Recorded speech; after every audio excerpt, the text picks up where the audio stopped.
Hello dear students, question number 27 हमको कह रहा है when a resistance of 20 ohm is connected in parallel with a galvanometer its deflection reduces from 50 divisions to 10 divisions.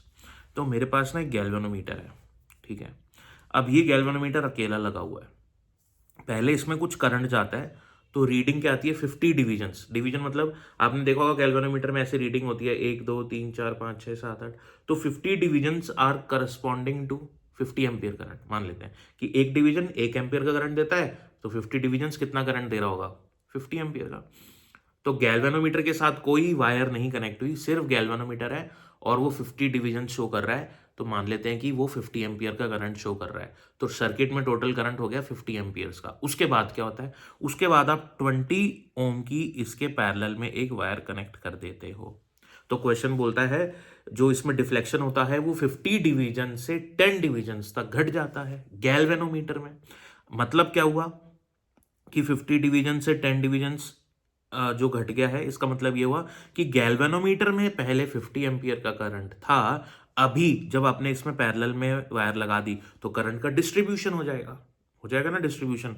तो galvanometer में जो current अब जाएगा वो होगा 10 एम्पियर का। मतलब बचा हुआ करंट वो कहां से पास होगा, वो 20 ओम से पास होगा। बचा हुआ करंट कितना है 40 एम्पियर्स का, ठीक है ना। तो ये हमारा क्वेश्चन हो गया। तो हमको क्वेश्चन बोल रहा है the resistance of galvanometer is, और गैल्वेनोमीटर का रेजिस्टेंस बताओ कितना होगा। तो देखो ये हमारा सर्किट डायग्राम बन जाएगा। अब फाइनल कंडीशन में जो मेरा टोटल करंट है, टोटल करंट कितना है भैया, मेरा टोटल करंट तो मेरा 50 एम्पियर का ही है। इनिशियली क्या हो रहा था कि 50 का 50 यहीं से पास हो रहा था, लेकिन बाद में क्या करा आपने, ये वायर लगा दी और अब करंट यहां से डिस्ट्रीब्यूट हो रहा है। तो गैल्वेनोमीटर में अब कितना करंट जा रहा है, क्वेश्चन बोल रहा है कि अब 10 डिवीजन पे रिड्यूस हो गया है, रिड्यूस टू, है ना। तो अब गैल्वेनोमीटर का करंट है आपका 10 डिवीजन यानी कि 10 एम्पियर मान लो आप उसको। समझ में आ रही है बात। तो बचा हुआ जो होगा, बचा हुआ कितना हो गया आपका, बचा हुआ हो गया आपका 40 एम्पियर, वो यहां से पास हो रहा है। क्लियर हो गई बात। अब ये वायर और ये वायर दोनों पैरेलल में, तो पैरेलल में दोनों के अक्रॉस वोल्टेज सेम होगा। तो voltage across this 20 ohm resistance will be I R. तो आई कितना है, आई माइनस आई जी। आई माइनस आई जी मतलब 50 माइनस 10 यानी कि 40 इंटू 20, ठीक है।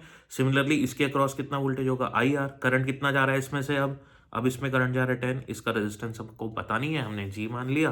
तो 10 इंटू जी हो जाएगा, सॉल्व करेंगे जी कितना आ जाएगा 80 ओम। समझ में आया ना आपको, समझ में आया ना यार। लाइक शेयर भी करो, सब्सक्राइब भी करो। Thank you.